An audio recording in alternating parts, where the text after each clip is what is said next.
When Machines Become Masters, Samuel Butler on Darwin Among the Machines. Edited by David Christopher Lane, narrated by Jason Zenobia. Introduction. Intellectually speaking, Samuel Butler was quite an unusual thinker. Even though he accepted the theory of evolution and deeply admired Charles Darwin's work on the subject, he vehemently disagreed with him over his and Wallace's use of the term natural selection. Butler saw Darwin's usage as confused and muddled, since it implies that the external conditions which cause a variation are to be distinguished from the conditions which accumulate and perfect such variation. That is to say, he implies a radical difference between the process of variation and the process of selection.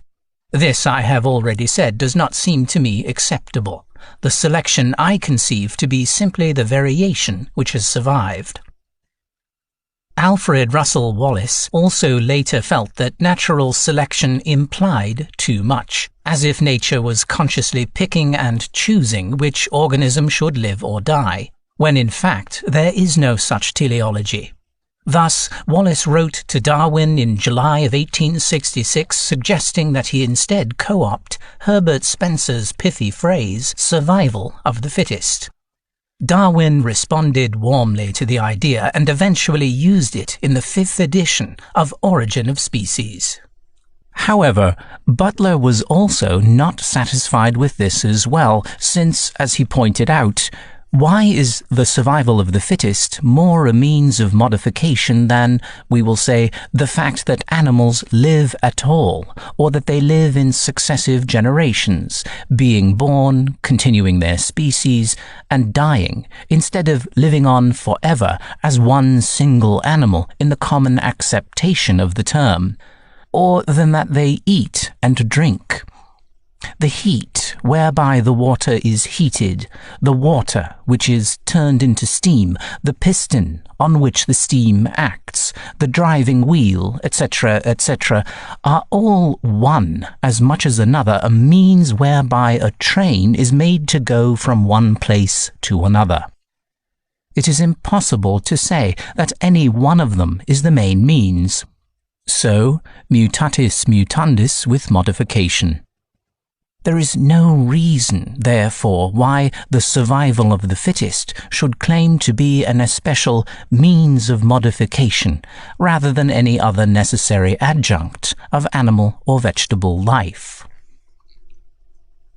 Butler is also upset with Darwin's dismissal of Jean-Baptiste Remark, since he feels much of the Frenchman's theories dovetail almost precisely with Darwin's if a wider latitude is given to such specialized terms as circumstances. As Butler explains, but the word circumstance, so frequently used by Remark for the conditions of an animal's existence, contains by implication the idea of animals which shall exist or not according as they fulfill those conditions or fail to fulfill them. Conditions of existence are conditions which something capable of existing must fulfill if it would exist at all, and nothing is a condition of an animal's existence which that animal need not comply with and may yet continue to exist. Again, the words animals and plants comprehend the ideas of fit, fitter, and fittest, unfit, unfitter, and unfittest for certain conditions, for we know of no animals or plants in which we do not observe degrees of fitness or unfitness for their circumstance or environment or conditions of existence.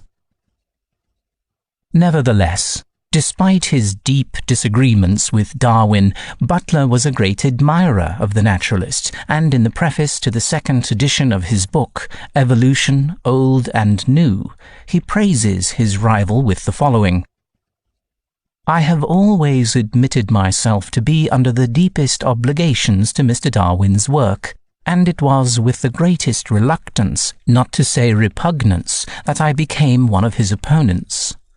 I have partaken of his hospitality, and have had too much experience of the charming simplicity of his manner, not to be among the readiest to at once admire and envy it. It is unfortunately true that I believe Mr. Darwin to have behaved badly to me. This is too notorious to be denied, but at the same time, I cannot be blind to the fact that no man can be judge in his own case, and that after all, Mr. Darwin may have been right, and I wrong.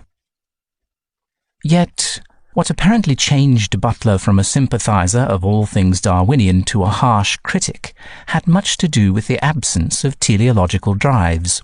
As Doug Hill illuminates, Butler repeatedly argued that Darwinism explained the mechanics of evolution but overlooked its impetus. Butler believed purposefulness imbues all of creation. It is therefore not surprising to learn that Butler himself wrote several books on evolution which still have merit, particularly for those philosophers like Thomas Nagel and thinkers who believe that there is still something missing in the Darwinian paradigm for life and its emergence. One of the most provocative essays Butler wrote came under his pen name Solaris. It carried the provocative title Darwin Among the Machines and was first published in New Zealand on June 13, 1863 in The Press. Here, Butler, perhaps with a slight tongue in his cheek and with some irony, theorizes that machines will one day supplant humankind, making us their servants. To avoid this horrible fate, Butler enjoins his readers that we should get rid of such machinery before it becomes our lord and master. As Butler exclaims, war to the death should be instantly proclaimed against them. Every machine of every sort should be destroyed by the well-wisher of his species. Let there be no exceptions made, no quarter shown. Let us at once go back to the primeval condition of the race. Writing more than a century later, George Dyson, son of the famous Freeman Dyson, cribbing the title of his book from Butler's original essay on the subject, argued that in the future machines would one day become supremely intelligent, transcending human cognition. Today, the dangers of artificial intelligence evolving beyond human control have become a serious concern among scientists, technologists, and politicians.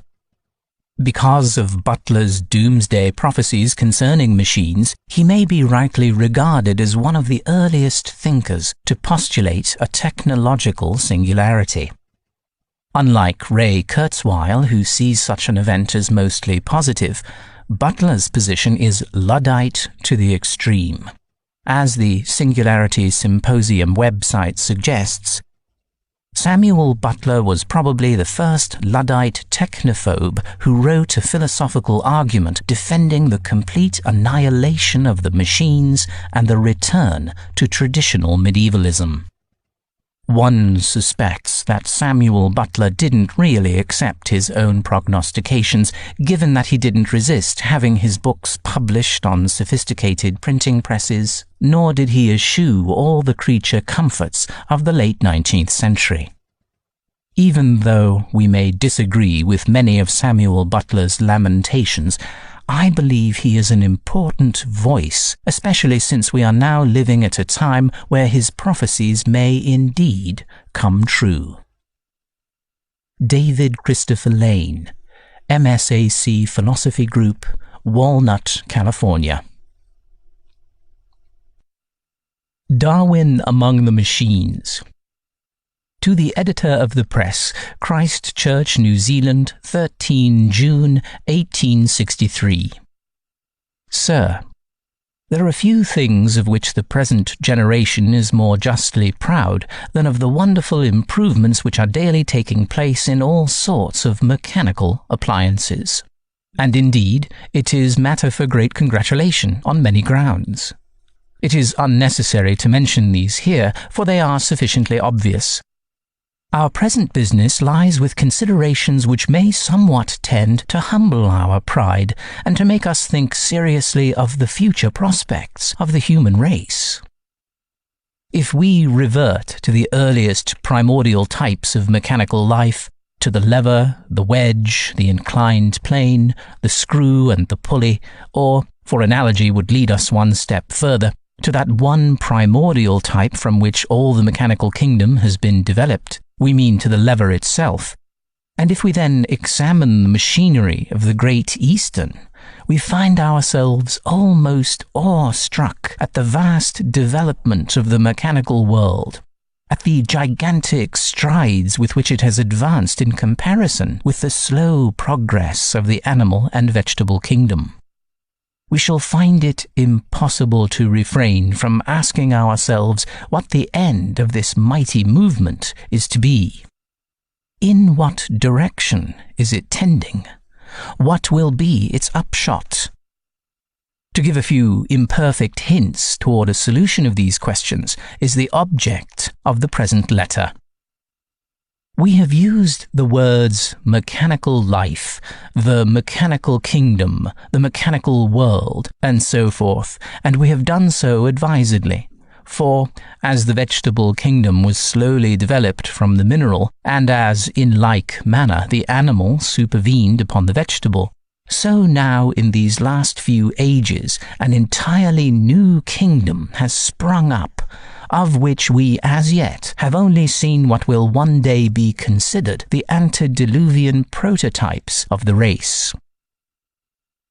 We regret deeply that our knowledge both of natural history and of machinery is too small to enable us to undertake the gigantic task of classifying machines into the genera and subgenera, species, varieties and subvarieties and so forth, of tracing the connecting links between machines of widely different characters, of pointing out how subservience to the use of man has played that part among machines which natural selection has performed in the animal and vegetable kingdoms, of pointing out rudimentary organs which exist in some few machines, feebly developed and perfectly useless, yet serving to mark descent from some ancestral type which has either perished or been modified into some new phase of mechanical existence.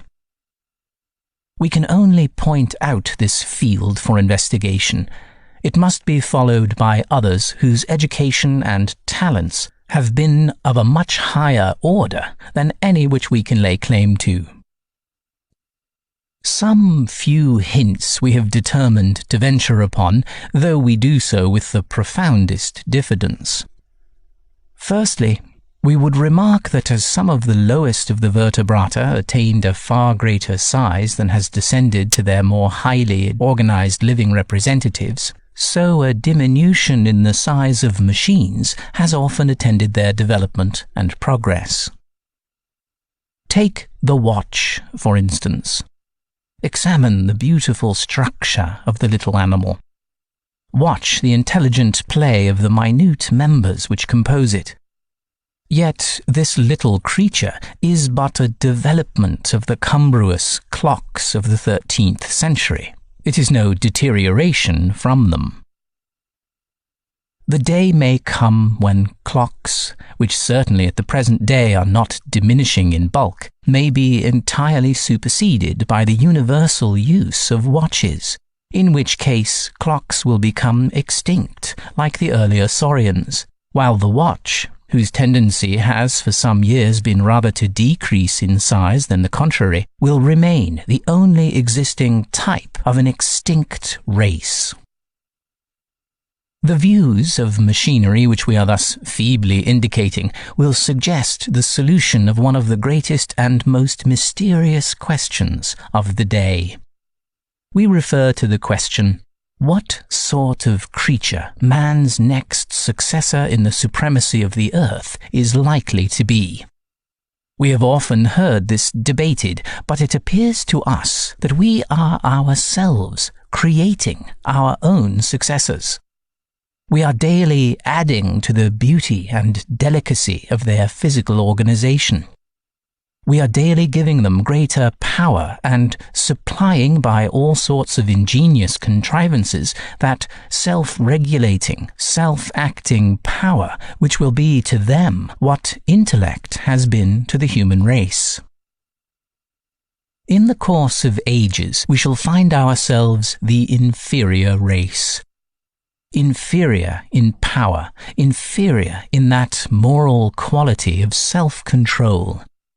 We shall look up to them as the acme of all that the best and wisest man can ever dare to aim at. No evil passions, no jealousy, no avarice, no impure desires will disturb the serene might of those glorious creatures. Sin, shame, and sorrow will have no place among them. Their minds will be in a state of perpetual calm. The contentment of a spirit that knows no wants is disturbed by no regrets.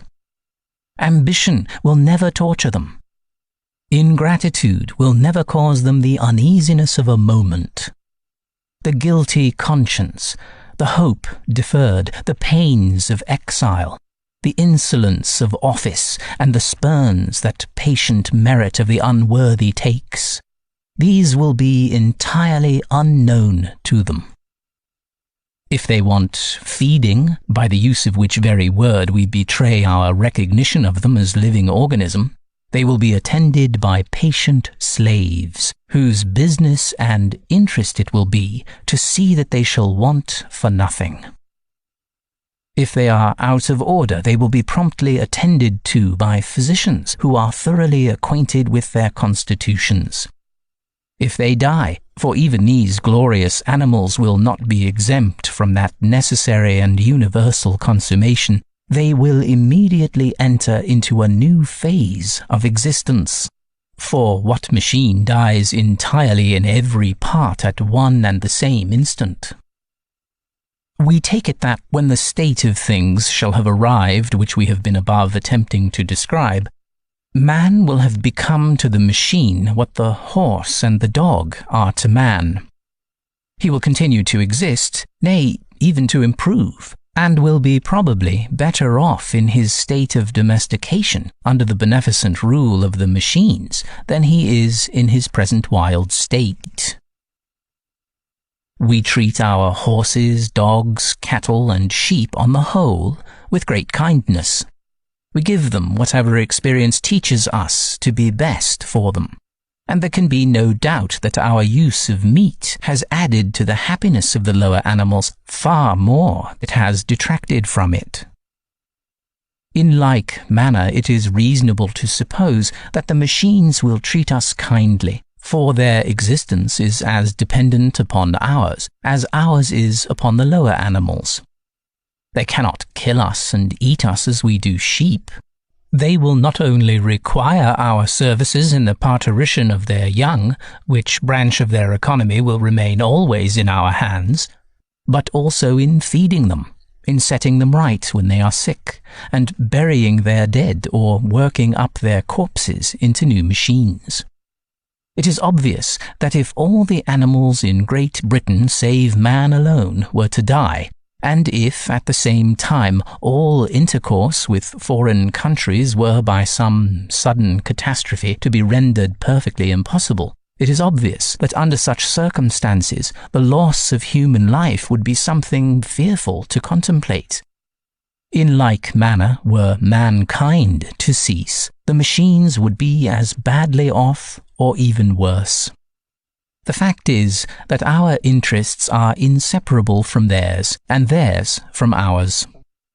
Each race is dependent upon the other for innumerable benefits, and, until the reproductive organs of the machines have been developed in a manner which we are hardly yet able to conceive, they are entirely dependent upon man for even the continuance of their species. It is true that these organs may be ultimately developed, inasmuch as man's interest lies in that direction. There is nothing which our infatuated race would desire more than to see a fertile union between two steam engines. It is true that machinery is even at this present time employed in begetting machinery, in becoming the parent of machines, often after its own kind, but the days of flirtation, courtship, and matrimony appear to be very remote, and indeed can hardly be realized by our feeble and imperfect imagination. Day by day, however, the machines are gaining ground upon us. Day by day we are becoming more subservient to them. More men are daily bound down as slaves to tend them. More men are daily devoting the energies of their whole lives to the development of mechanical life. The upshot is simply a question of time, but that the time will come when the machines will hold the real supremacy over the world and its inhabitants is what no person of a truly philosophic mind can for a moment question. Our opinion is that war to the death should be instantly proclaimed against them. Every machine of every sort should be destroyed by the well-wisher of his species. Let there be no exceptions made, no quarter shown. Let us at once go back to the primeval condition of the race. If it be urged that this is impossible under the present condition of human affairs, this at once proves that the mischief is already done, that our servitude has commenced in good earnest, that we have raised a race of beings whom it is beyond our power to destroy, and that we are not only enslaved, but are absolutely acquiescent in our bondage. For the present, we shall leave this subject, which we present gratis to the members of the Philosophical Society. Should they consent to avail themselves of the vast field which we have pointed out, we shall endeavour to labour in it ourselves at some future and indefinite period. I am, Sir, etc. The Book of the Machines. Excerpt from Erewhon.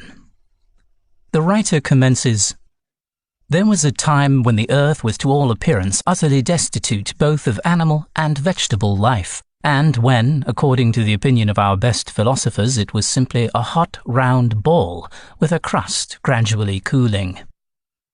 Now, if a human being had existed while the earth was in this state and had been allowed to see it as though it were some other world with which he had no concern, and if at the same time he were entirely ignorant of all physical science, would he not have pronounced it impossible that creatures possessed of anything like consciousness should be evolved from the seeming cinder which he was beholding? Would he not have denied that it contained any potentiality of consciousness? Yet, in the course of time, consciousness came. Is it not possible, then, that there may be even yet new channels dug out for consciousness, though we can detect no signs of them at present? Again, consciousness, in anything like the present acceptation of the term, having been once a new thing, a thing, as far as we can see, subsequent even to an individual centre of action and to a reproductive system, which we see existing in plants without apparent consciousness, why may not there arise some new phase of mind which shall be as different from all present known phases as the mind of animals is from that of vegetables? It would be absurd to attempt to define such a mental state, or whatever it may be called, inasmuch as it must be something so foreign to man that his experience can give him no help towards conceiving its nature. But surely, when we reflect upon the manifold phases of life and consciousness which have been evolved already, it would be rash to say that no others can be developed, and that animal life is the end of all things. There was a time when fire was the end of all things, another when rocks and water were so." The writer, after enlarging on the above for several pages, proceeded to inquire whether traces of the approach of such a new phase of life could be perceived at present, whether we could see any tenements preparing which might in a remote futurity be adapted for it, whether, in fact, the primordial cell of such a kind of life could be now detected upon Earth. In the course of his work he answered this question in the affirmative and pointed to the higher machines. There is no security, to quote his own words, against the ultimate development of mechanical consciousness in the fact of machines possessing little consciousness now. A mollusk has not much consciousness. Reflect upon the extraordinary advance which machines have made during the last few hundred years, and note how slowly the animal and vegetable kingdoms are advancing. The more highly organized machines are creatures, not so much of yesterday, as of the last 5 minutes, so to speak, in comparison with past time. Assume for the sake of argument that conscious beings have existed for some 20 million years. See what strides machines have made in the last 1,000. May not the world last 20 million years longer? If so, what will they not in the end become? Is it not safer to nip the mischief in the bud and to forbid them further progress? But who can say that the vapor engine has not a kind of consciousness? Where does consciousness begin and where end? Who can draw the line? Who can draw any line? Is not everything interwoven with everything? Is not machinery linked with animal life in an infinite variety of ways? The shell of a hen's egg is made of a delicate white ware and is a machine as much as an egg cup is.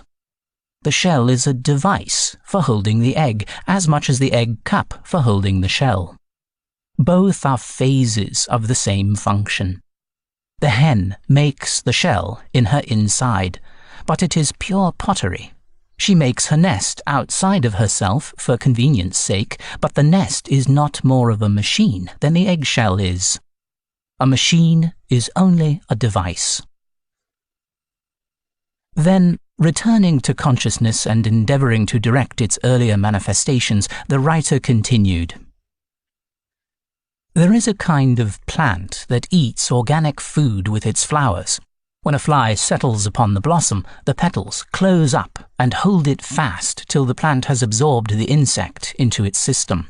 But they will close on nothing but what is good to eat. Of a drop of rain or a piece of stick, they will take no notice.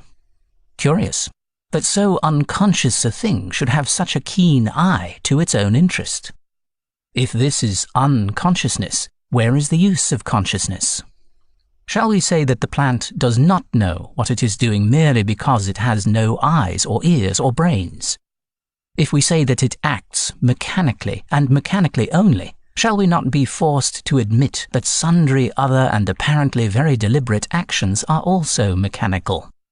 If it seems to us that the plant kills and eats a fly mechanically, may it not seem to the plant that a man must kill and eat a sheep mechanically? But it may be said that the plant is void of reason because the growth of a plant is an involuntary growth. Given earth, air, and due temperature, the plant must grow. It is like a clock, which being once wound up will go till it is stopped or run down. It is like the wind blowing on the sails of a ship. The ship must go when the wind blows it. But can a healthy boy help growing if he have good meat and drink and clothing?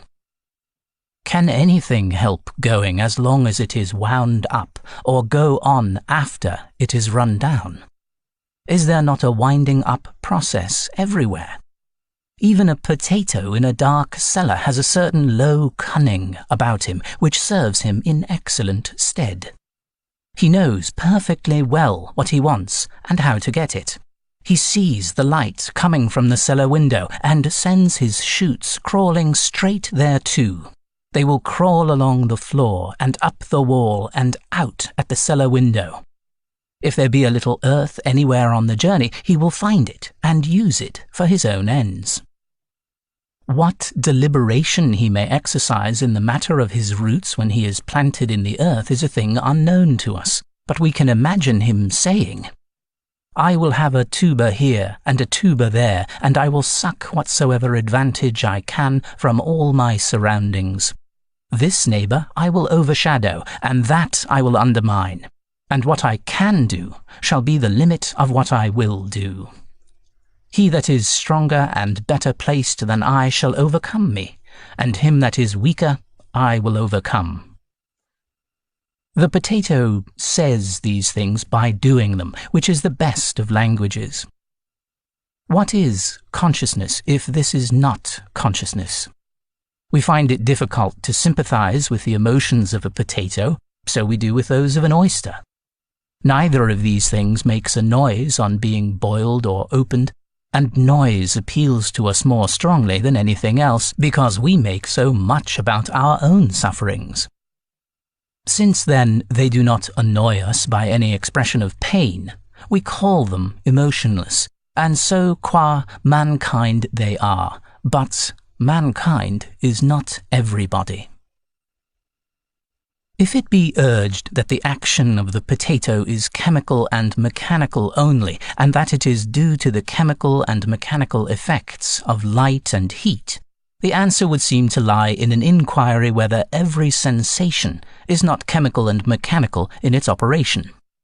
Whether those things which we deem most purely spiritual are anything but disturbances of equilibrium in an infinite series of levers, beginning with those that are too small for microscopic detection and going up to the human arm and the appliances which it makes use of.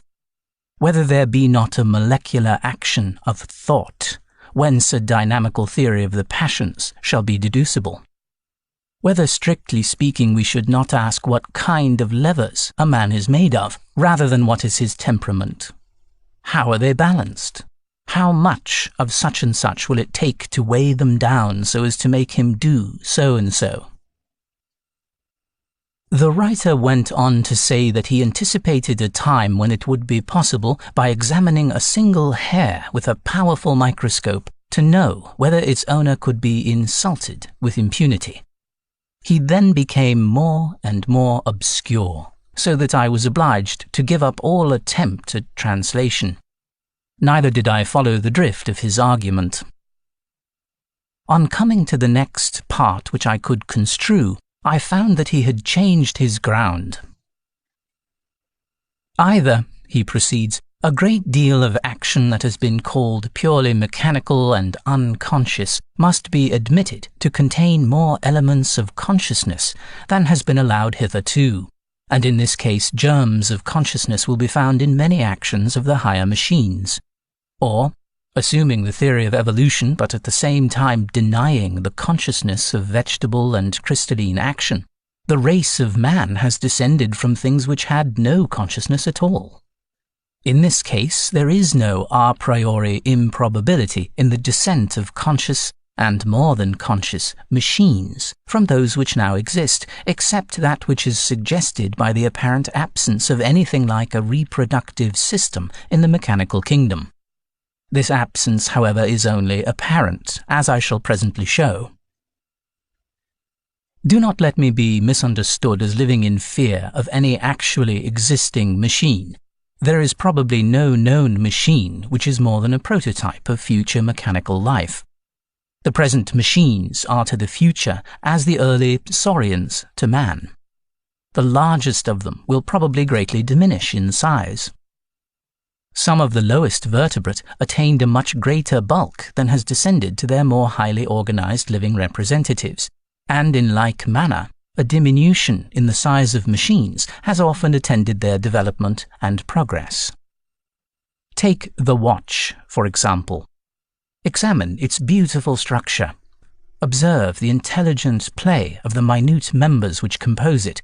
Yet this little creature is but a development of the cumbrous clocks that preceded it. It is no deterioration from them.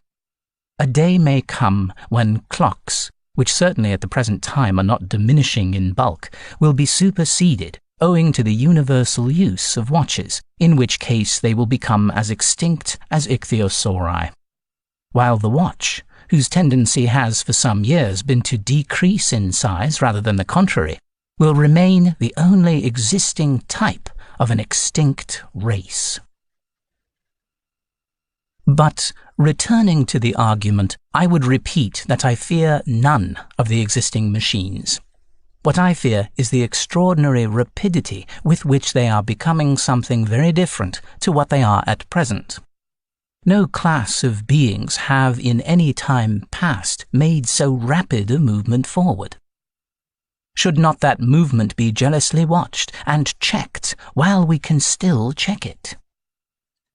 And is it not necessary for this end to destroy the more advanced machines which are in use at present, though it is admitted that they are in themselves harmless? As yet, the machines receive their impressions through the agency of man's senses. One travelling machine calls to another in a shrill accent of alarm, and the other instantly retires. But it is through the ears of the driver that the voice of the one has acted upon the other. Had there been no driver, the callee would have been deaf to the caller. There was a time when it must have seemed highly improbable that machines should learn to make their wants known by sound, even through the ears of man. May we not conceive, then, that a day will come when those ears will be no longer needed, and the hearing will be done by the delicacy of the machine's own construction? When its language shall have been developed from the cry of animals to a speech as intricate as our own. It is possible that by that time children will learn the differential calculus as they learn now to speak from their mothers and nurses, or that they may talk in the hypothetical language and work rule of 3 sums as soon as they are born. But this is not probable. We cannot calculate on any corresponding advance in man's intellectual or physical powers which shall be a set-off against the far greater development which seems in store for the machines. Some people may say that man's moral influence will suffice to rule them, but I cannot think it will ever be safe to repose much trust in the moral sense of any machine. Again, might not the glory of the machines consist in their being without this same boasted gift of language? Silence, it has been said by one writer, is a virtue which renders us agreeable to our fellow creatures. But other questions come upon us. What is a man's eye but a machine for the little creature that sits behind in his brain to look through? A dead eye is nearly as good as a living one for some time after the man is dead. It is not the eye that cannot see, but the restless one that cannot see through it. Is it man's eyes, or is it the big seeing engine which has revealed to us the existence of worlds beyond worlds into infinity? What has made man familiar with the scenery of the moon, the spots on the sun, or the geography of the planets? He is at the mercy of the seeing engine for these things, and is powerless unless he tack it on to his own identity and make it part and parcel of himself. Or again, is it the eye, or the little sea engine, which has shown us the existence of infinitely minute organisms which swarm unsuspected around us? And take man's vaunted power of calculation. Have we not engines which can do all manner of sums more quickly and correctly than we can?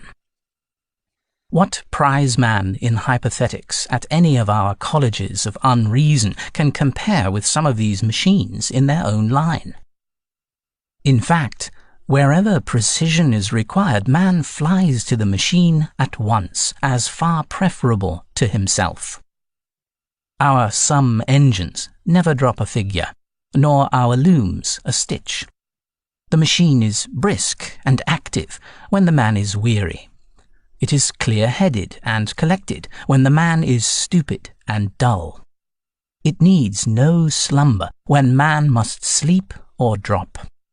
Ever at its post, ever ready for work, its alacrity never flags, its patience never gives in. Its might is stronger than combined hundreds and swifter than the flight of birds. It can burrow beneath the earth and walk upon the largest rivers and sink not. this is the green tree. What then shall be done in the dry? Who shall say that a man does see or hear? He is such a hive and swarm of parasites that it is doubtful whether his body is not more theirs than his, and whether he is anything but another kind of ant-heap after all. May not man himself become a sort of parasite upon the machines, an affectionate, machine-tickling aphid? It is said by some that our blood is composed of infinite living agents which go up and down the highways and byways of our bodies as people in the streets of a city. When we look down from a high place upon crowded thoroughfares, is it possible not to think of corpuscles of blood travelling through veins and nourishing the heart of the town? No mention shall be made of sewers, nor of the hidden nerves which serve to communicate sensations from one part of the town's body to another, nor of the yawning jaws of the railway stations, whereby the circulation is carried directly into the heart, which receive the venous lines and disgorge the arterial with an eternal pulse of people. And the sleep of the town, how lifelike with its change in the circulation. Here the writer became again so hopelessly obscure that I was obliged to miss several pages. He resumed, "It can be answered that even though machines should hear never so well and speak never so wisely, they will still always do the one or the other for our advantage, not their own. That man will be the ruling spirit and the machine the servant. That as soon as a machine fails to discharge the service which man expects from it, it is doomed to extinction. That the machines stand to man simply in the relation of lower animals, the vapor engine itself being only a more economical kind of horse, so that instead of being likely to be developed into a higher kind of life than man's, they owe their very existence and progress to their power of ministering to human wants, and must therefore both, now and ever, be man's inferiors."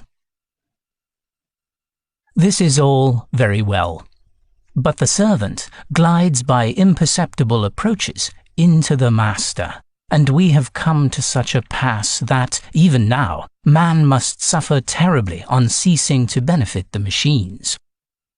If all machines were to be annihilated at one moment, so that not a knife, nor lever, nor rag of clothing, nor anything whatsoever were left to man but his bare body alone that he was born with, and if all knowledge of mechanical laws were taken from him so that he could make no more machines, and all machine-made food destroyed so that the race of man should be left, as it were, naked upon a desert island, we should become extinct in 6 weeks. A few miserable individuals might linger, but even these in a year or two would become worse than monkeys. Man's very soul is due to the machines. It is a machine-made thing. He thinks as he thinks, and feels as he feels, through the work that machines have wrought upon him, and their existence is quite as much a sine qua non for his as his for theirs.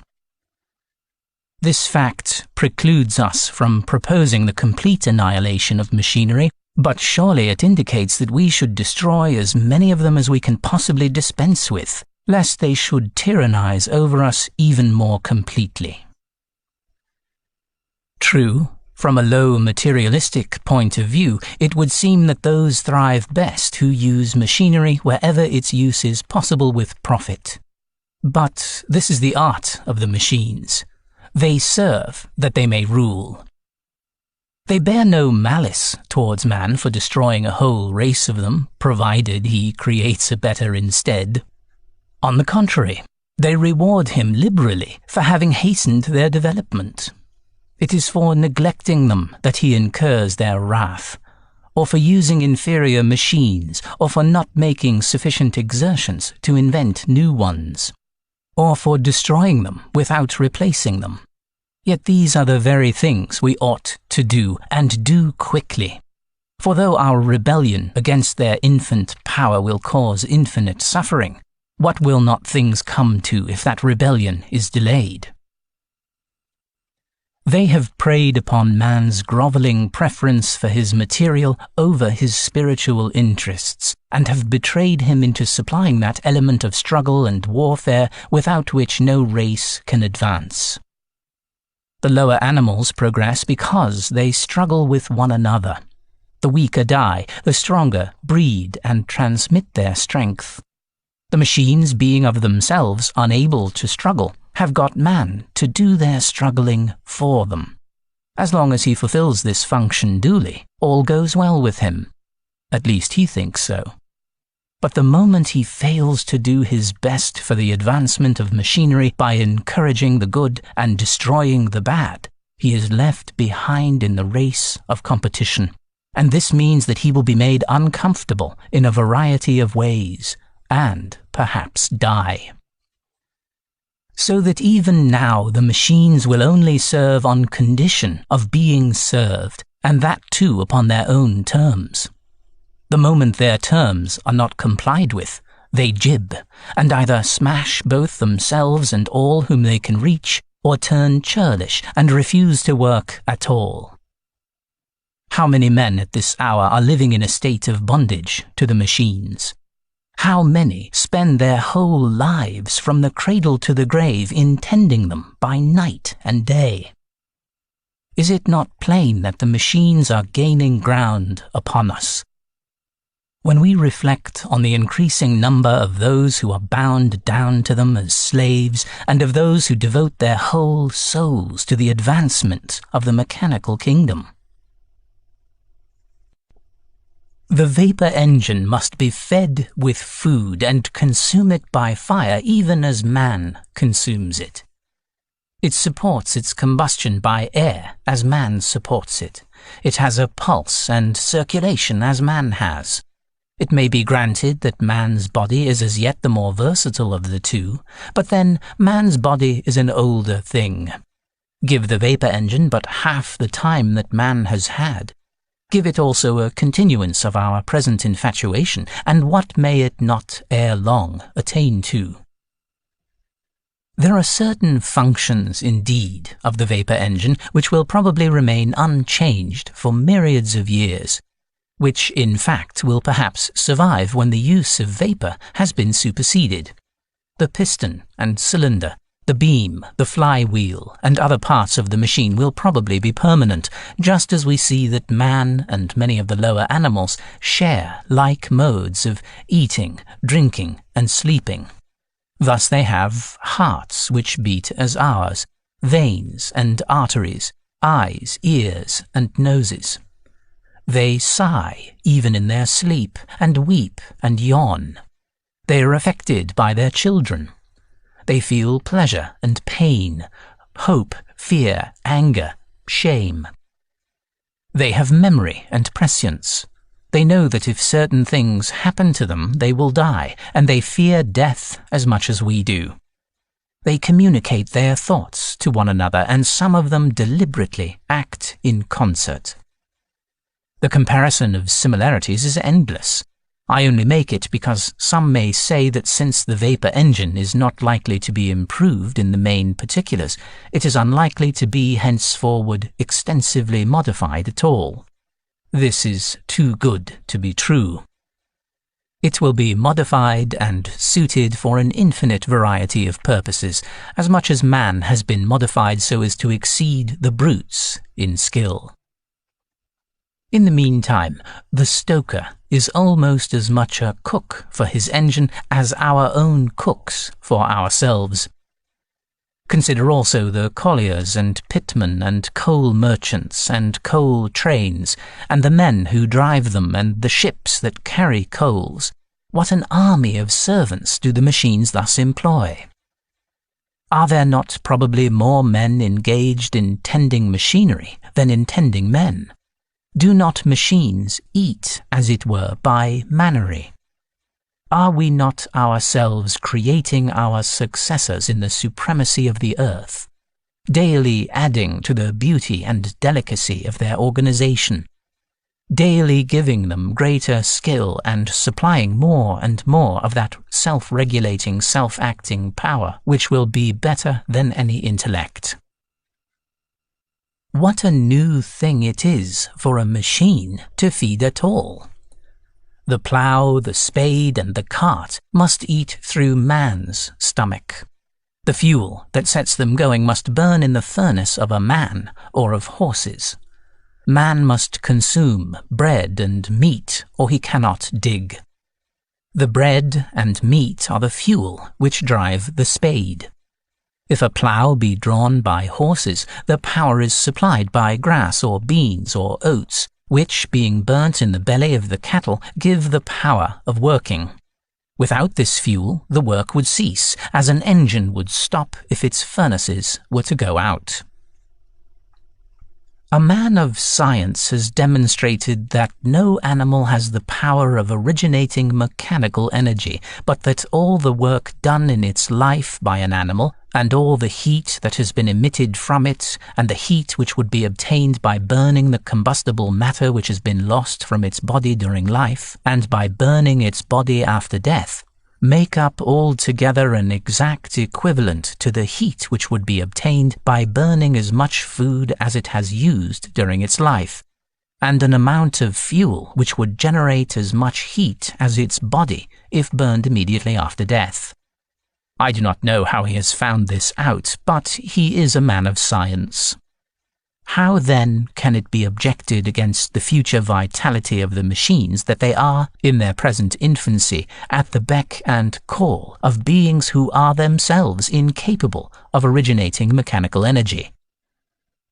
The main point, however, to be observed as affording cause for alarm is that whereas animals were formerly the only stomachs of the machines, there are now many which have stomachs of their own and consume their food themselves. This is a great step towards their becoming, if not animate, yet something so near akin to it as not to differ more widely from our own life than animals do from vegetables. And though man should remain in some respects the higher creature, is not this in accordance with the practice of nature, which allows superiority in some things to animals which have, on the whole, been long surpassed? Has she not allowed the ant and the bee to retain superiority over man in the organization of their communities and social arrangements, the bird in traversing the air, the fish in swimming, the horse in strength and fleetness, and the dog in self-sacrifice? It is said by some with whom I have conversed upon this subject that the machines can never be developed into animate or quasi-animate existences, inasmuch as they have no reproductive system, nor seem ever likely to possess one. If this be taken to mean that they cannot marry, and that we are never likely to see a fertile union between two vapour engines, with the young ones playing about the door of the shed, however greatly we might desire to do so, I will readily grant it. But the objection is not a very profound one. No one expects that all the features of the now existing organizations will be absolutely repeated in an entirely new class of life. The reproductive system of animals differs widely from that of plants, but both are reproductive systems. Has nature exhausted her phases of this power? Surely if a machine is able to reproduce another machine systematically, we may say that it has a reproductive system. What is a reproductive system if it be not a system for reproduction? And how few of the machines are there which have not been produced systematically by other machines? But it is man that makes them do so. Yes, but is it not insects that make many of the plants reproductive? And would not whole families of plants die out if their fertilization was not affected by a class of agents utterly foreign to themselves?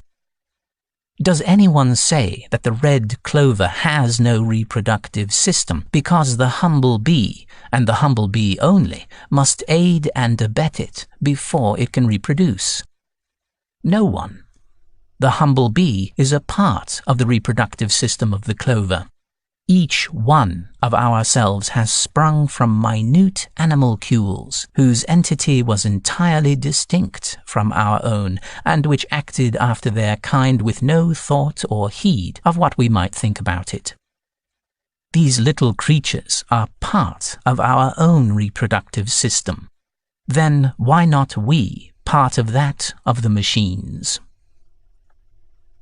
But the machines which reproduce machinery do not reproduce machines after their own kind. A thimble may be made by machinery, but it was not made by, neither will it ever make, a thimble. Here again, if we turn to nature, we shall find abundance of analogies which will teach us that a reproductive system may be in full force without the thing produced being of the same kind as that which produced it. Very few creatures reproduce after their own kind. They reproduce something which has the potentiality of becoming that which their parents were.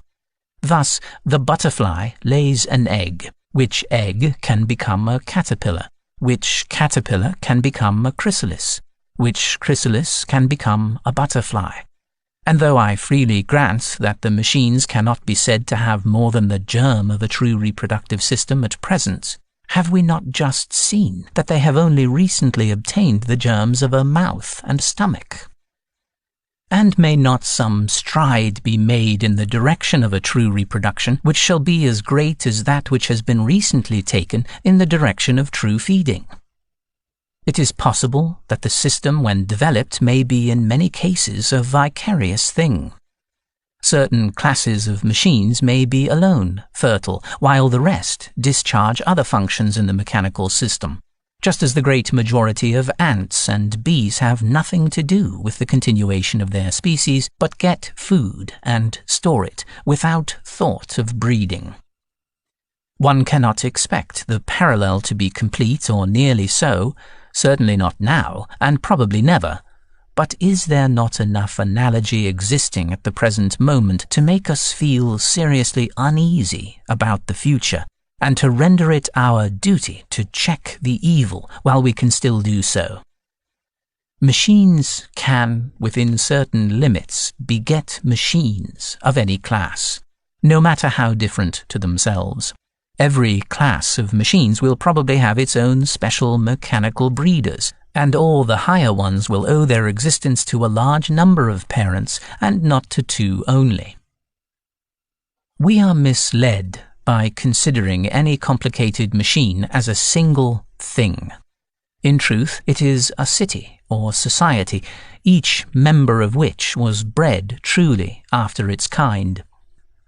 We see a machine as a whole. We call it by a name and individualize it. We look at our own limbs and know that the combination forms an individual which springs from a single center of reproductive action. We therefore assume that there can be no reproductive action which does not arise from a single center. But this assumption is unscientific, and the bare fact that no vapor engine was ever made entirely by another or two others of its own kind is not sufficient to warrant us in saying that vapor engines have no reproductive system.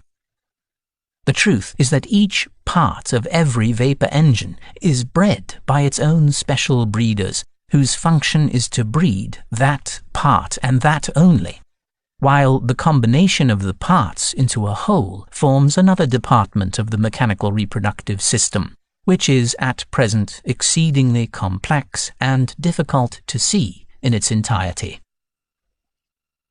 Complex now, but how much simpler and more intelligibly organized may it not become in another 100,000 years, or in 20,000? For man, at present, believes that his interest lies in that direction. He spends an incalculable amount of labor and time and thought in making machines breed always better and better.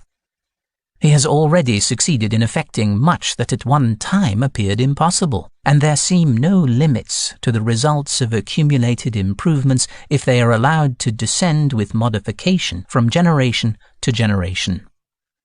It must always be remembered that man's body is what it is through having been moulded into its present shape by the chances and changes of many millions of years, but that his organization never advanced with anything like the rapidity with which that of the machines is advancing. This is the most alarming feature in the case, and I must be pardoned for insisting on it so frequently.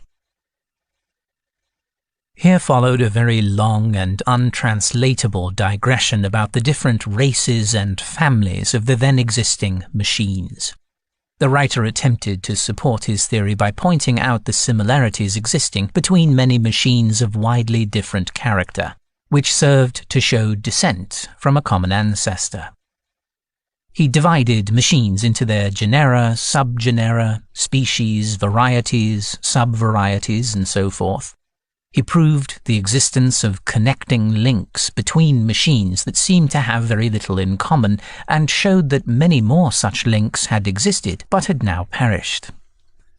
He pointed out tendencies to reversion and the presence of rudimentary organs which existed in many machines, feebly developed and perfectly useless, yet serving to mark descent from an ancestor to whom the function was actually useful. I left the translation of this part of the treatise, which, by the way, was far longer than all that I have given here, for a later opportunity. Unfortunately, I left Erewhon before I could return to the subject, and though I saved my translation and other papers at the hazard of my life, I was obliged to sacrifice the original work. It went to my heart to do so, but I thus gained 10 minutes of invaluable time, without which both Arowena and myself must have certainly perished. I remember one incident which bears upon this part of the treatise. The gentleman who gave it to me had asked to see my tobacco pipe. He examined it carefully, and when he came to the little protuberance at the bottom of the bowl, he seemed much delighted, and exclaimed that it must be rudimentary. I asked him what he meant. "Sir," he answered, "this organ is identical with the rim at the bottom of a cup. It is but another form of the same function. Its purpose must have been to keep the heat of the pipe from marking the table upon which it rested." You would find, if you were to look up the history of tobacco pipes, that in early specimens this protuberance was of a different shape to what it is now. It will have been broad at the bottom and flat, so that while the pipe was being smoked, the bowl might rest upon the table without marking it. Use and disuse must have come into play and reduced the function to its present rudimentary condition. I should not be surprised, sir, he continued, if in the course of time it were to become modified still farther and to assume the form of an ornamental leaf or scroll, or even a butterfly, while, in some cases, it will become extinct. On my return to England, I looked up the point and found that my friend was right. Returning, however, to the treatise, my translation recommences as follows. May we not fancy that if, in the remotest geological period, some early form of vegetable life had been endowed with the power of reflecting upon the dawning life of animals, which was coming into existence alongside of its own, it would have thought itself exceedingly acute if it had surmised that animals would one day become real vegetables. Yet would this be more mistaken than it would be on our part to imagine that because the life of machines is a very different one to our own, there is therefore no higher possible development of life than ours, or that because mechanical life is a very different thing from ours, therefore that it is not life at all. But I have heard it said, granted that this is so, and that the vapor engine has a strength of its own, surely no one will say that it has a will of its own. Alas, if we look more closely, we shall find that this does not make against the supposition that the vapor engine is one of the germs of a new phase of life. What is there in this whole world, or in the worlds beyond, which has a will of its own? The unknown and unknowable only. A man is the resultant and exponent of all the forces that have been brought to bear upon him, whether before his birth or afterwards. His action at any moment depends solely upon his constitution and on the intensity and direction of the various agencies to which he is and has been subjected. Some of these will counteract each other, but as he is by nature, and as he has been acted on, and is now acted on from without, so will he do, as certainly and regularly as though he were a machine. We do not generally admit this because we do not know the whole nature of any one, nor the whole of the forces that act upon him. We see but a part, and being thus unable to generalize human conduct, except very roughly, we deny that it is subject to any fixed laws at all, and ascribe much both of a man's character and actions to chance or luck or fortune. But these are only words whereby we escape the admission of our own ignorance, and a little reflection will teach us that the most daring flight of the imagination or the most subtle exercise of the reason is as much the thing that must arise and the only thing that can by any possibility arise at the moment of its arising, as the falling of a dead leaf when the wind shakes it from the tree. For the future depends upon the present, and the present, whose existence is only one of those minor compromises of which human life is full, for it lives only on sufferance of the past and future, depends upon the past, and the past is unalterable. The only reason why we cannot see the future as plainly as the past is because we know too little of the actual past and actual present. These things are too great for us. Otherwise the future, in its minutest details, would lie spread out before our eyes, and we should lose our sense of time present by reason of the clearness with which we should see the past and the future. Perhaps we should not be even able to distinguish time at all. But that is foreign. What we do know is that the more the past and present are known, the more the future can be predicted, and that no one dreams of doubting the fixity of the future in cases where he is fully cognizant of both past and present, and has had experience of the consequences that followed from such a past and such a present on previous occasions. He perfectly well knows what will happen, and will stake his whole fortune thereon. And this is a great blessing, for it is the foundation on which morality and science are built.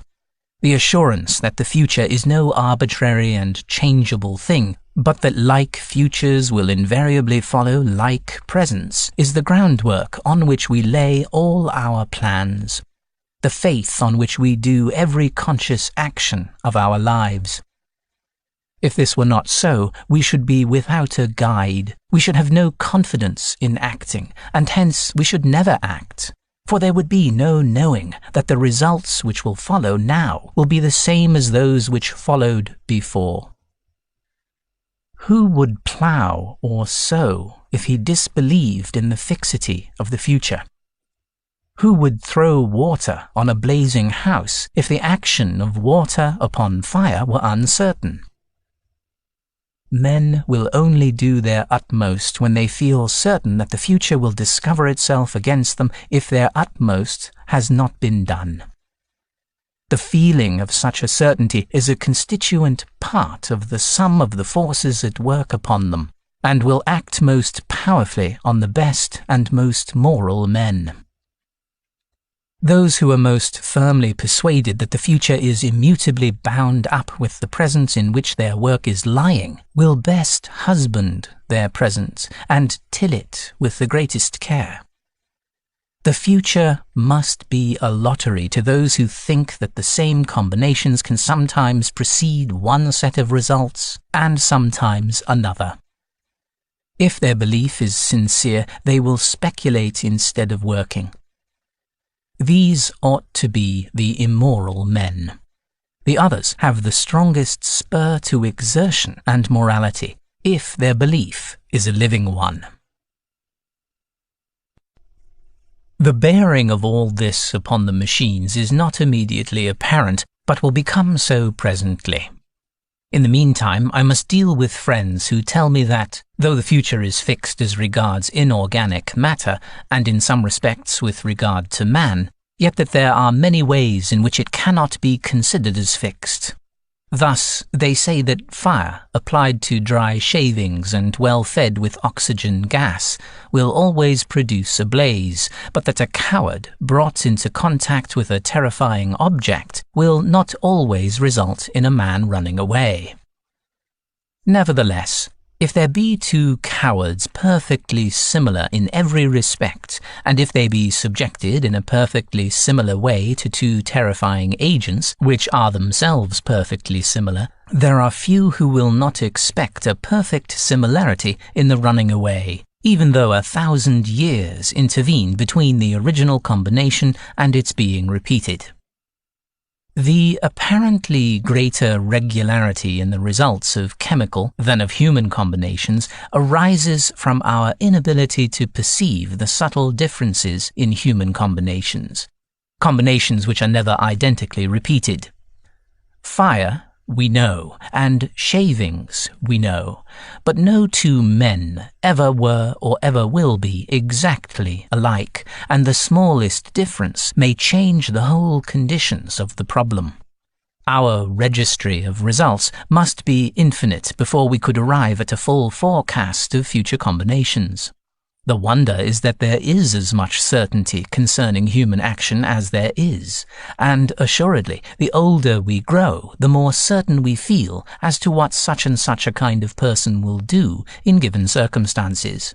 But this could never be the case unless human conduct were under the influence of laws, with the working of which we become more and more familiar through experience.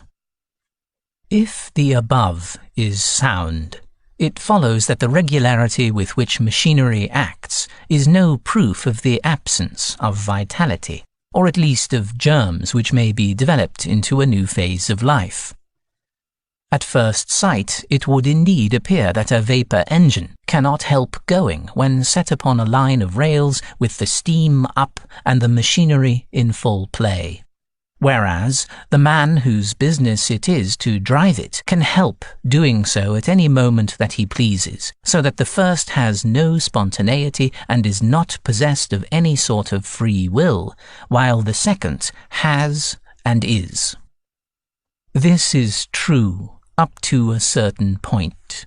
The driver can stop the engine at any moment that he pleases, but he can only please to do so at certain points which have been fixed for him by others, or in the case of unexpected obstructions which force him to please to do so.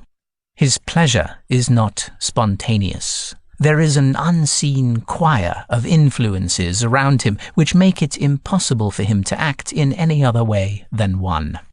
It is known beforehand how much strength must be given to these influences, just as it is known beforehand how much coal and water are necessary for the vapour engine itself.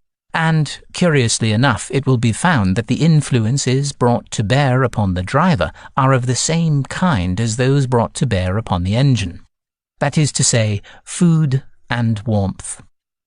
The driver is obedient to his masters because he gets food and warmth from them, and if these are withheld or given in insufficient quantities, he will cease to drive. In like manner, the engine will cease to work if it is insufficiently fed. The only difference is that the man is conscious about his wants, and the engine, beyond refusing to work, does not seem to be so. But this is temporary, and has been dealt with above. Accordingly, the requisite strength being given to the motives that are to drive the driver, there has never, or hardly ever, been an instance of a man stopping his engine through wantonness. But such a case might occur, yes, and it might occur that the engine should break down. But if the train is stopped from some trivial motive, it will be found either that the strength of the necessary influences has been miscalculated, or that the man has been miscalculated, in the same way as an engine may break down from an unsuspected flaw, But even in such a case, there will have been no spontaneity. The action will have had its true parental causes. Spontaneity is only a term for man's ignorance of the gods. Is there then no spontaneity on the part of those who drive the driver? Here followed an obscure argument upon this subject, which I have thought it best to omit. The writer resumes, "After all, then, it comes to this, that the difference between the life of a man and that of a machine is one rather of degree than of kind, though differences in kind are not wanting. An animal has more provision for emergency than a machine. The machine is less versatile. Its range of action is narrow. Its strength of accuracy in its own sphere are superhuman, but it shows badly in a dilemma. Sometimes when its normal action is disturbed, it will lose its head and go from bad to worse, like a lunatic in a raging frenzy. But here again we are met by the same consideration as before, namely that the machines are still in their infancy. They are mere skeletons without muscles and flesh. For how many emergencies is an oyster adapted? For as many as are likely to happen to it, and no more. So are the machines, and so is man himself. The list of casualties that daily occur to man through his want of adaptability is probably as great as that occurring to the machines, and every day gives them some greater provision for the unforeseen. Let any one examine the wonderful self-regulating and self-adjusting contrivances which are now incorporated with the vapor engine. Let him watch the way in which it supplies itself with oil, in which it indicates its wants to those who tend it, in which, by the governor, it regulates its application of its own strength. Let him look at that storehouse of inertia and momentum, the flywheel, or at the buffers on a railway carriage. Let him see how those improvements are being selected for perpetuity, which contain provision against the emergencies that may arise to harass the machines. And then let him think of 100,000 years, and the accumulated progress which they will bring unless man can be awakened to a sense of his situation, and of the doom which he is preparing for himself. The misery is that man has been blind so long already. In his reliance upon the use of steam, he has been betrayed into increasing and multiplying. To withdraw steam power suddenly will not have the effect of reducing us to the state in which we were before its introduction. There will be a general break-up and time of anarchy such has never been known. It will be as though our population was suddenly doubled, with no additional means of feeding the increased number. The air we breathe is hardly more necessary for our animal life than the use of any machine, on the strength of which we have increased our numbers, is to our civilization. It is the machines which act upon man and make him man, as much as man who has acted upon and made the machines. But we must choose between the alternative of undergoing much present suffering, or seeing ourselves gradually superseded by our own creatures till we rank no higher in comparison with them than the beasts of the field with ourselves. Herein lies our danger.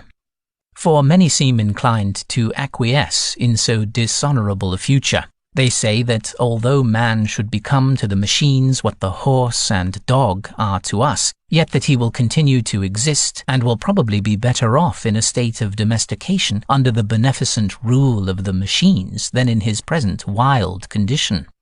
We treat our domestic animals with much kindness.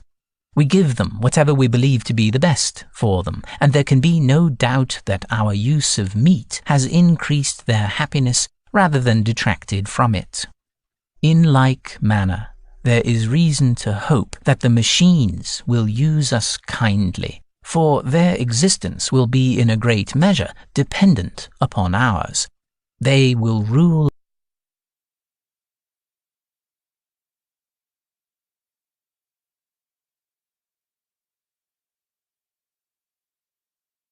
us with a rod of iron, but they will not eat us. They will not only require our services in the reproduction and education of their young, but also in waiting upon them as servants, in gathering food for them and feeding them, in restoring them to health when they are sick, and in either burying their dead or working up their deceased members into new forms of mechanical existence. The very nature of the motive power which works the advancement of the machines precludes the possibility of man's life being rendered miserable as well as enslaved. Slaves are tolerably happy if they have good masters, and the revolution will not occur in our time, nor hardly in 10,000 years, or 10 times that. Is it wise to be uneasy about a contingency which is so remote? Man is not a sentimental animal where his material interests are concerned, and though here and there some ardent soul may look upon himself and curse his fate that he was not born a vapor engine, yet the mass of mankind will acquiesce in any arrangement which gives them better food and clothing at a cheaper rate, and will refrain from yielding to unreasonable jealousy merely because there are other destinies more glorious than their own. The power of custom is enormous, and so gradual will be the change that man's sense of what is due to himself will be at no time rudely shocked. Our bondage will steal upon us noiselessly and by imperceptible approaches, nor will there ever be such a clashing of desires between man and the machines as will lead to an encounter between them. Among themselves, the machines will war eternally, but they will still require man as the being through whose agency the struggle will be principally conducted. In point of fact, there is no occasion for anxiety about the future happiness of man, so long as he continues to be in any way profitable to the machines. He may become the inferior race, but he will be infinitely better off than he is now. Is it not then both absurd and unreasonable to be envious of our benefactors? And should we not be guilty of consummate folly if we were to reject advantages which we cannot obtain otherwise, merely because they involve a greater gain to others than to ourselves? With those who can argue in this way, I have nothing in common. I shrink with as much horror from believing that my race can ever be superseded or surpassed, as I should do from believing that even at the remotest period my ancestors were other than human beings. Could I believe that 100,000 years ago a single one of my ancestors was another kind of being to myself, I should lose all self-respect and take no further pleasure or interest in life. I have the same feeling with regard to my descendants, and believe it to be one that will be felt so generally that the country will resolve upon putting an immediate stop to all further mechanical progress, and upon destroying all improvements that have been made for the last 300 years. I would not urge more than this. We may trust ourselves to deal with those that remain, and though I should prefer to have seen the destruction include another 200 years, I am aware of the necessity for compromising, and would so far sacrifice my own individual convictions as to be content with 300 years. Less than this will be insufficient. This was the conclusion of the attack which led to the destruction of machinery throughout Erewhon. There was only one serious attempt to answer it. Its author said that machines were to be regarded as a part of man's own physical nature, being really nothing but extracorporeal limbs. Man, he said, was a machinate mammal. The lower animals keep all their limbs at home in their own bodies, but many of man's are loose and lie about detached, now here and now there, in various parts of the world. Some being kept always handy for contingent use, and others being occasionally hundreds of miles away. A machine is merely a supplementary limb. This is the be-all and end-all of machinery. We do not use our limbs other than as machines, and a leg is only a much better wooden leg than anyone can manufacture. Observe a man digging with a spade. His right forearm has become artificially lengthened, and his hand has become a joint. The handle of the spade is like the knob at the end of the humerus. The shaft is the additional bone, and the oblong iron plate is the new form of the hand, which enables its possessor to disturb the earth in a way to which his original hand was unequal. Having thus modified himself, not as other animals are modified by circumstances over which they have not even the appearance of control, but having, as it were, taken forethought and added a cubit to his stature, civilization began to dawn upon the race. The social good offices, the genial companionship of friends, the art of unreason, and all those habits of mind which most elevate man above the lower animals, in the course of time ensued. Thus, civilization and mechanical progress advanced hand in hand, each developing and being developed by the other. The earliest accidental use of the stick having set the ball rolling, and the prospect of advantage keeping it in motion. In fact, machines are to be regarded as the mode of development by which human organism is now especially advancing. Every past invention being an addition to the resources of the human body. Even community of limbs is thus rendered possible to those who have so much community of soul as to own money enough to pay a railway fare. For a train is only a 7-leagued foot that 500 may own at once. The one serious danger which this writer apprehended was that the machines would so equalize men's powers and so lessen the severity of competition that many persons of inferior physique would escape detection and transmit their inferiority to their descendants. He feared that the removal of the present pressure might cause a degeneracy of the human race, and indeed that the whole body might become purely rudimentary, the man himself being nothing but soul and mechanism, an intelligent but passionless principle of mechanical action. How greatly, he wrote, do we not now live with our external limbs? We vary our physique with the seasons, with age, with advancing or decreasing wealth. If it is wet, we are furnished with an organ commonly called an umbrella, and which is designed for the purpose of protecting our clothes or our skins from the injurious effects of rain.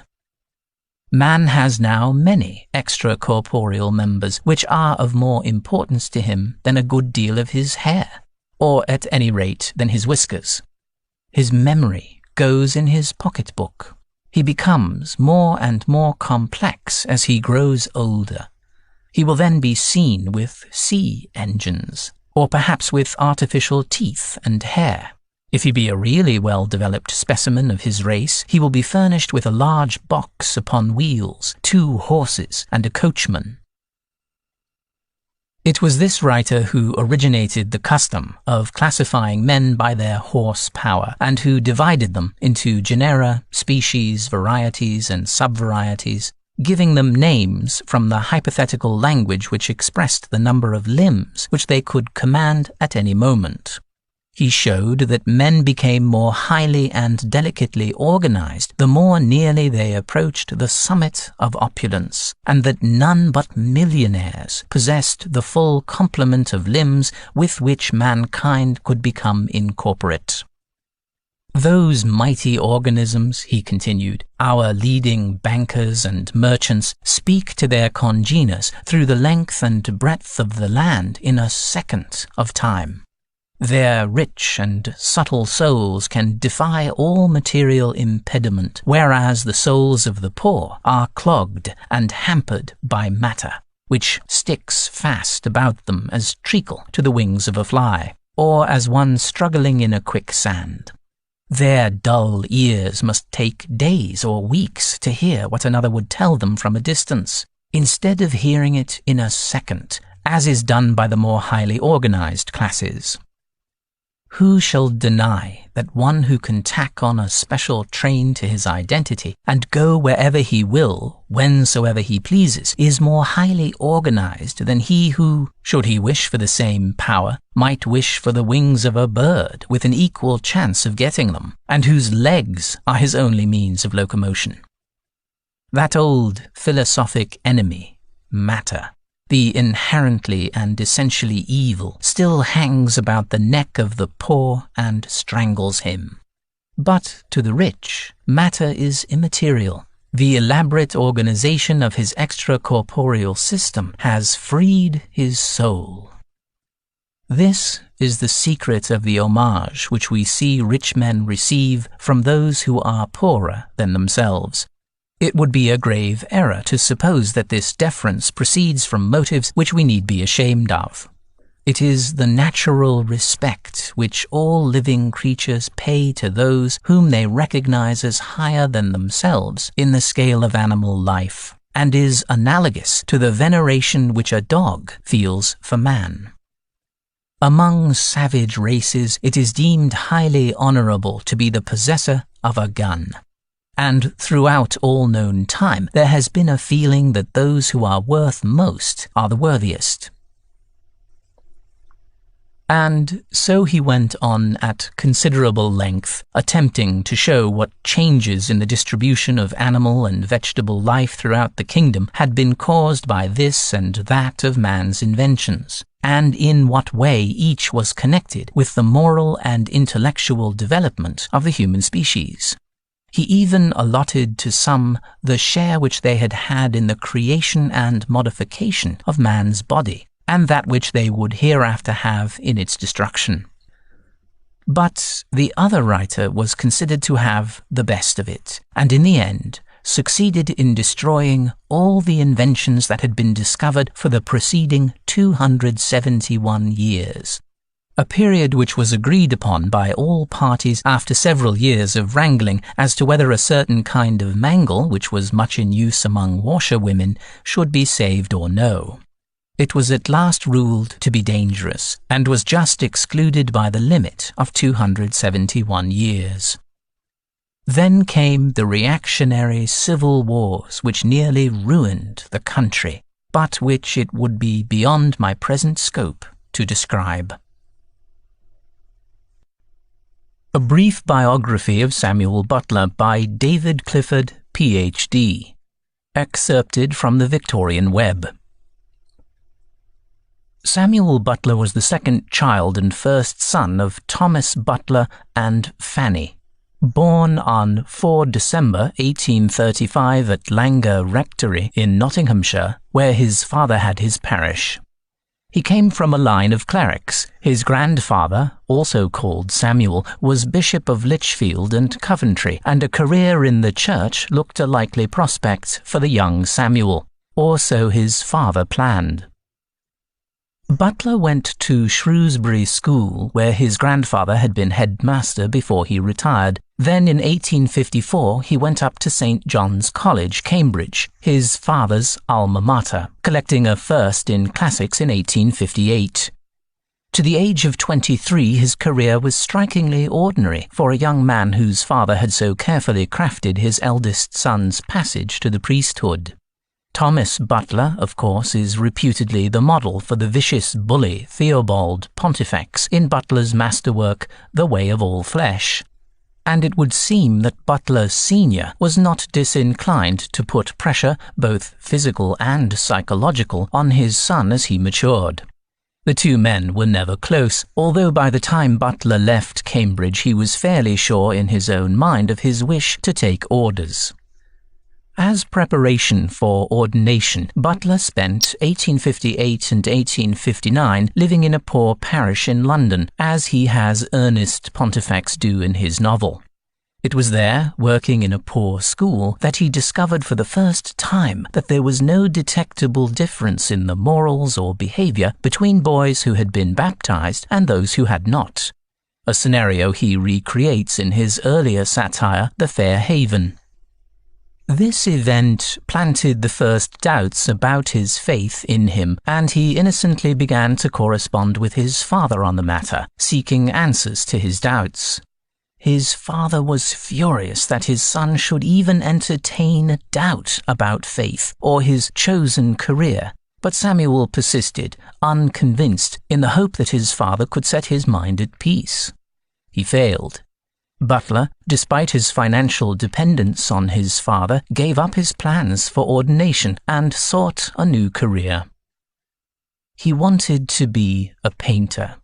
His father would have none of it. After much acrimonious negotiation, he decided to put as much distance between himself and his family as possible by sheep farming in New Zealand. It had the added advantage of perhaps offering him a degree of financial independence. He set sail on 30 September 1859, taking with him Gibbon's Decline and Fall of the Roman Empire to read on the long journey. He was a reasonably successful sheep farmer. He wrote, while he was in New Zealand, a few articles for the Christchurch press, including Darwin Among the Machines, the nucleus of his first satire, Erewhon.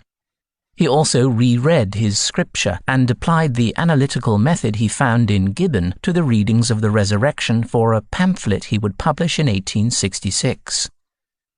He also wrote back to his father, who published his letters home in 1863 as A First Year at Canterbury Settlement. And he read, too. Most importantly, he read Darwin's On the Origin of Species. He was an instant convert to the theory of evolution and began a brief correspondence with the venerable old scientist. Butler returned to Britain in 1864, having doubled his father's initial outlay, about £4,000, for the project. He took rooms for himself at 15 Clifford's Inn, London, where he would live until his death. Still hankering after an artistic career, he took a series of courses in painting. At one of these, in 1867, he met Eliza Savage for the first time. Miss Savage was to be Butler's closest confidant and critic until her death in 1885, and they maintained a lively correspondence which he eventually published in her honour. Butler was evidently extremely fond of Miss Savage and was devastated when she died unexpectedly. But the relationship has only fueled speculation on her feelings for him, his for her, and on Butler's sexuality itself. There is talk of a mistress, a young woman 17 years his junior called Lucy Dumas, but nothing written and no record of any affection as there appeared to have been between Butler and Miss Savage. It is often assumed that she was in love with him and he failed to see it. Others have drawn the conclusion that he was homosexual and that Lucy Dumas was Butler's Ellen Ternan. In other words, there might have been an affair, but no one really knows. Butler was a dreadful painter. His style would be called naive today, but somehow he managed to have several paintings hung in the Royal Academy over the next few years. He still dallied with writing, and, as it happens, musical composition, and in 1872 produced the first book to make his name known, the extraordinary Swiftian satire, Erewhon. It was a huge success, although it was the only one of Butler's work to make him money until Erewhon Revisited was published in 1900. He followed it with The Fair Haven, a somewhat misjudged assault on the four Gospels in the voice of a firm believer. The critics did not understand it, unsure whether it was satirical or not, and Butler's authorial success went into decline as quickly as it had risen. Butler's mother died in 1873, but although she is notionally the model for the horrible Christina Pontifex in The Way of All Flesh, very little is written about her influence on Butler throughout his whole life. And that's why, since I'm only working from other sources and my own research, she doesn't feature more significantly here. I'm sure she should. If you've got anything on her, then let me know. His New Zealand money was not lasting as he had hoped it would on account of a number of bad investments he had made. New dependency on his father loomed. He began his novel, The Way of All Flesh, in 1874 and passed chapters to Miss Savage for approval. She approved. Yet this was just an ongoing project, and Butler was becoming more interested in other questions. During the 1860s, everyone had been discussing the species question, and various people had criticized Darwin and his theory, but not Butler. He set out to offer his own ideas about evolution which he believed would supplement Darwin's work in a book called Life and Habit. Butler contended that much of inheritance was based on habit making a feature ingrained to the extent that it could pass between generations and reappear in the next or later. The idea of use inheritance was part of Darwin's original theory, where he could not account for variations by natural selection, and Butler felt that he was adding something important to Darwin. He then discovered for the first time that an earlier scientist, Remark, had proposed such a theory of inheritance 50 years earlier. He read St. George Jackson Mivart's book Genesis of Species with its powerful critique of natural selection and concluded that Darwin was a charlatan. He had taken all his good ideas from Remark and added only natural selection himself, which Butler described as a rope of sand.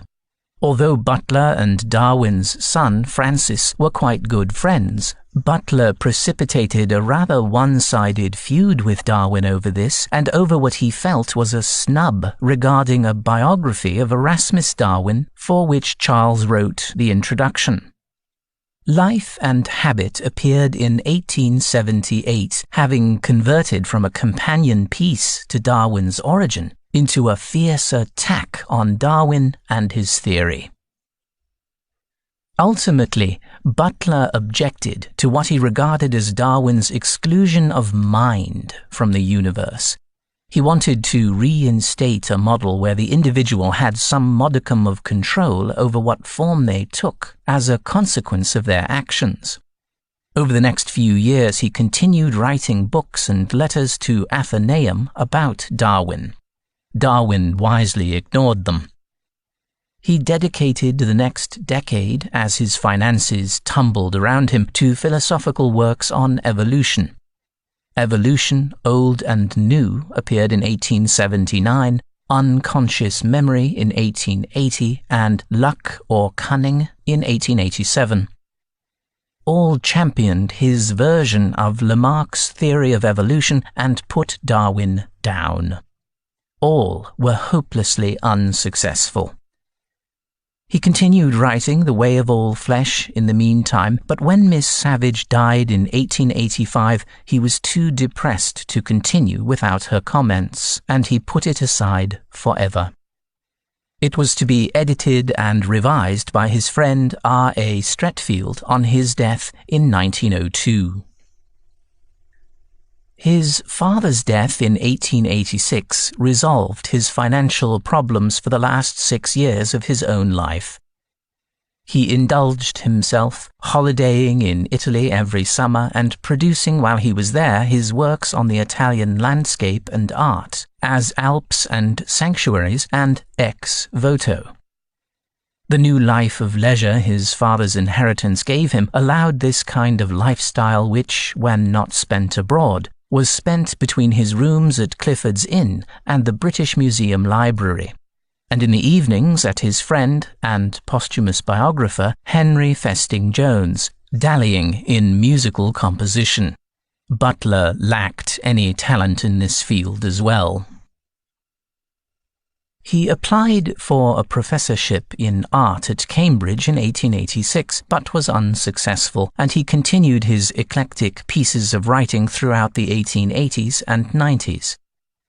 He reconsidered his grandfather's documents with a view to publishing them, but in the course of doing so, he reversed his perception of the tyrannical old patriarch, who was to be immortalized as George Pontifex, and wrote an affectionate memoir entitled The Life of Samuel Butler, Bishop of Lichfield and Coventry, in 1896. He was always a great admirer of Homer. Butler's heroes were few and included Shakespeare and Handel. Almost everyone else he despised, and towards the end of his life became convinced that the writing was that of a woman. He wrote a popular translation of the Iliad in 1898, another of the Odyssey in 1900, and before that a book called The Authoress of the Odyssey in 1897. He wrote Shakespeare's Sonnets Reconsidered in 1899 and the sequel to Erewhon, Erewhon Revisited, in 1901.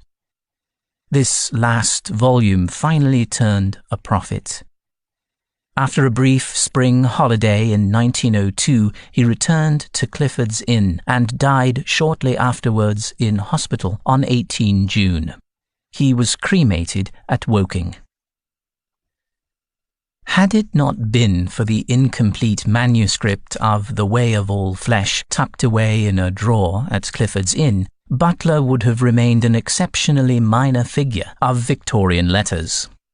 But it was revised as instructed and published in 1903 to tumultuous acclaim.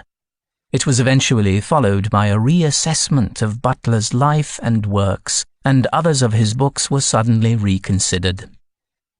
However, it was the extracts from his notebooks, full of acerbic observation and irony, which excited attention to compare with The Way of All Flesh.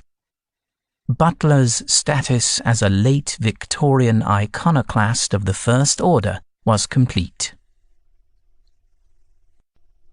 This has been When Machines Become Masters, Samuel Butler on Darwin Among the Machines, edited by David Christopher Lane, narrated by Jason Zenobia. Copyright 2018 by David Christopher Lane. Production copyright 2018 by David Christopher Lane.